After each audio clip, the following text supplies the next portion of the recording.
Εδώ είμαστε στο κέντρο του κτήματος. Έχουμε θέα το Ιόνιο Πέλαγος. Ναι. Κάντο λίγο δεξιά. Είναι οι Εχινάδες νήσι εκεί. Γύρω γύρω φέρ το βόλτα έτσι.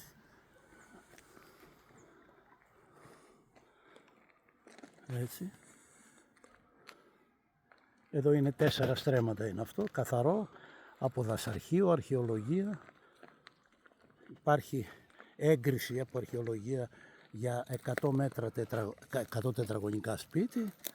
Μπορείτε αύριο να πάρετε άδεια να χτίσετε. Είναι περίπου Αυτό είναι. 1 χιλιόμετρο από τη θάλασσα, από το νερό. Αυτό εδώ είμαστε. Επίπεδο είναι όλο.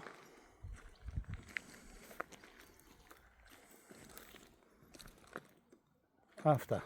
Εντάξει.